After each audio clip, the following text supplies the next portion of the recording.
Okay, we are back. I'm your host, Barry Waxler, here with the always lovely and talented, and she can't talk because she had to get that candy in her mouth, Andrea Kay. That's Don't me. laugh too hard.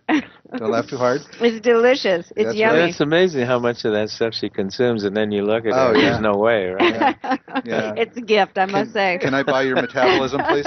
Yeah. So, great. And Al Arias is with us, and we have our next guest, Mr. John Fredericks from Welk Resorts.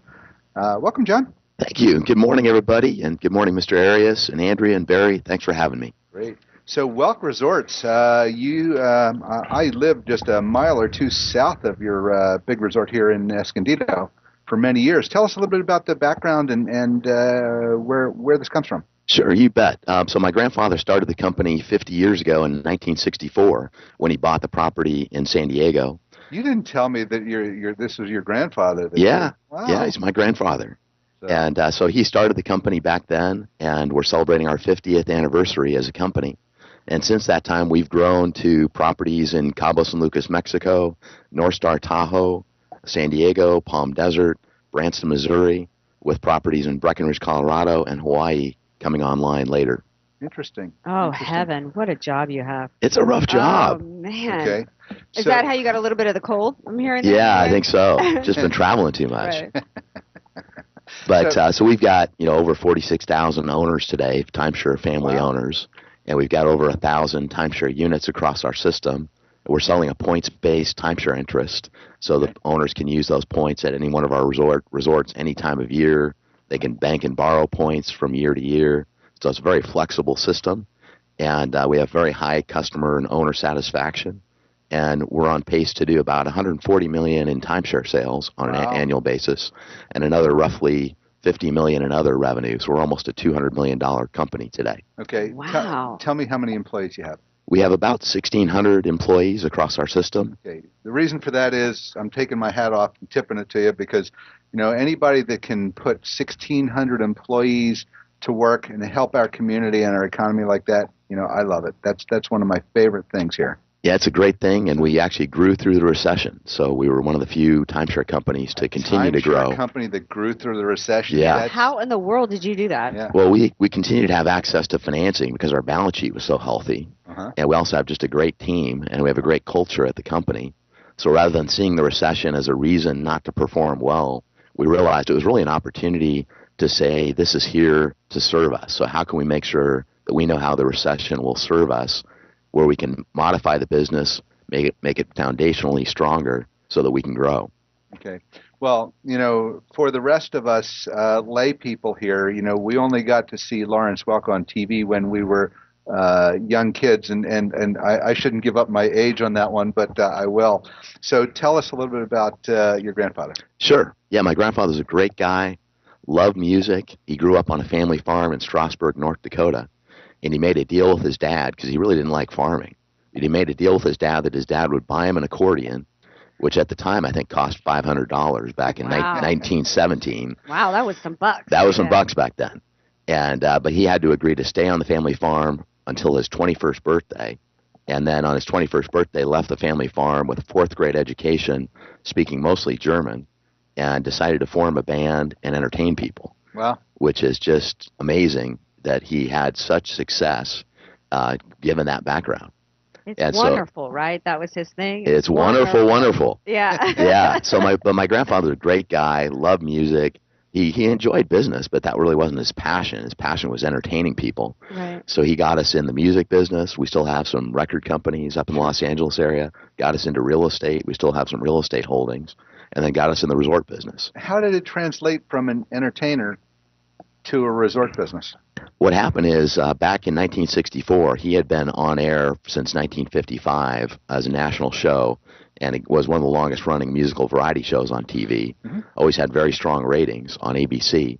So he was making money on the TV business and decided he needed to invest money into, he wasn't sure if it was going to be orange groves or resort properties, but he went to Escondido, California to find property and came across this property in Escondido, just north of Escondido, Right. and ultimately acquired about 1,000 acres of property in that area.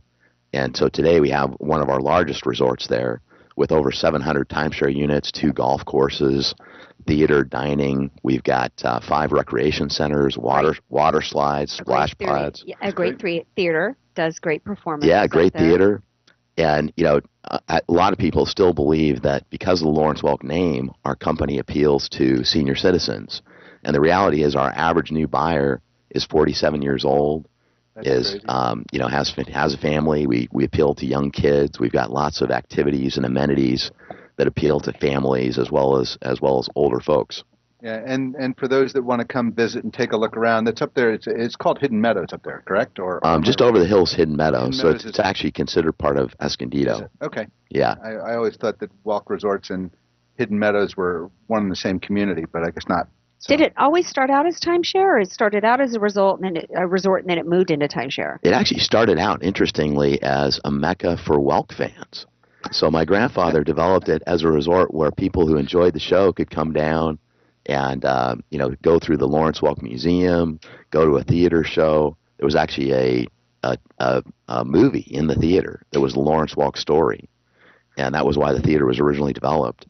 And so it was all about taking Welk fans, bringing them there, and then they shot the show from the resort. Oh, and so they would actually hire servers in the restaurant and then audition them to be singers and dancers on the show. So Anacani Echeverria, who's one of the stars on the Welk show, came from the resort. She was a server in the resort. I love that. That's great. That's awesome. That's great. You're listening to Close Up on San Diego Business here on KFSD AM 1450, streaming live on the web at financialnewsandtalk.com. Give us a tweet at CloseUpSD or find us on Facebook. We want to hear from you. I'm your host, Barry Waxler, here with my co-host, Andrea Kay and Al Arias, and our guest is Mr. John Fredericks from Welk Resorts. So tell me, one of the things we see with the economy improving from back in the day when you survived it anyway, what are some of the bigger trends going on in vacation rentals right now? In vacation rentals, first of all, are up, doing very well. Average rates are up, occupancies are up almost across the world. Certainly certain markets are way up. Mexico, for example, is up over 20% versus last year.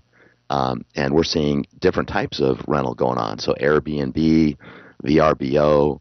There's a concept in New York called Yotel, where they're taking an extremely small hotel room, 150 square feet, and then utilizing kind of larger public spaces where you can go and hang out. Wow. So there's really some interesting stuff happening in the hospitality industry. And timeshare continues to do very, very well. So our industry is back to double-digit growth, doing very well, and timeshare continues to have a very high appeal compared to owning a second home and the cost and maintenance of that. Yeah. So we've done very, very well. Our revenues are up over 40% versus last year. Well, I'm fascinated by some of the locations because clearly you've got the world, to pick from in terms of locations you've got Branson, which is an interesting, which I love because I'm from the South and I love country and anything related to it. Breckenridge, these are not necessarily some of the most obvious places that somebody would think of. Why Branson? Tell me about your choice of locations. Sure. Yeah, so Branson really was originally a resort we built because of the success of the Lawrence Welk Show. So the Lawrence Welk Show in reruns on PBS continued to do extremely well in that Midwest market. So we brought the Lawrence Welk Show to a theater in Branson, Missouri that we built, as well as a hotel and retail complex, and launched that in the early 90s. And since then, that theater has grown, and we've had other shows, other entertainers come through, and we've done a lot of great shows in that theater. But we've also expanded with a hotel, with a restaurant and retail area, and we've added a timeshare resort there called the Lodges at Timber Ridge, which is kind of a very high-end 4 or 5-star quality timeshare resort, which has kind of an old log cabin feeling to it. Oh, nice. So it's got just a wonderful feeling. We've got a 10,000 square foot splashatorium, which is an indoor-outdoor water play area. With a 100-foot indoor water slide. Yeah. And so we've added elements like that really just have high family appeal, and it's a great market because Branson is kind of the entertainment capital of the Midwest. Oh, absolutely. They have over 70 live shows a day within the market, beautiful natural surroundings, 3 lakes, the Ozark Hills, so it's really a cool spot. Yeah. And then Cabo San Lucas, Mexico, Oh, who doesn't love Cabo? we're right on the Sea of Cortez in Cabo with 7 acres. We've got 108 units right now. We'll have 222 on build out. Just a phenomenal site. You can see the whales migrating during the winter. Oh, you're You killing can me here. you got a view out to the Cabo Arch. It's really cool. Oh, I'm dying. You got Hawaii coming up next year, though, right? We have Hawaii in about 4 years. We're actually building at North Star Tahoe right now. So North Star is a ski in, gondola out building. And so we've got more units coming at North Star Ski Area, which North Star Village is really cool. Ice skating rink, bungee jumping, and the most family-friendly ski area in California at the North Star Ski Area. Oh, my gosh. Okay. Awesome. Well, we are starting to run a little short on time. I'm going to assign my my assistant producer to create a rotating on-location shoot so you can take us into all of your resorts and go. Love to do it. Okay. I'll try to do it outside of tax season, okay, Al? So, and they can get a tour of your timeshare and rates and all that at any of these locations. How can they get hooked up on that? Yeah, they can check out our website at www.welkresorts.com or call us at 1-800-932-9355. Great. Well, appreciate you being with us. Thank you. We're going to definitely try to keep passing the word out on this. Absolutely. And all the best. We'll stay in touch. Thanks so much. Great. You are listening to Close Up on San Diego Business, where we get up close and personal with homegrown San Diego business and the people that are working hard to make a difference in our community. I'm your host, Barry Waxler. Give us a tweet at CloseUpSD or CloseUpSD on Facebook. If you're interested in being a guest on Close Up, or just want to follow us, visit our website at closeupsandiego.com. And from all of us at Close Up, until next Thursday, have a great weekend. Stay awesome, San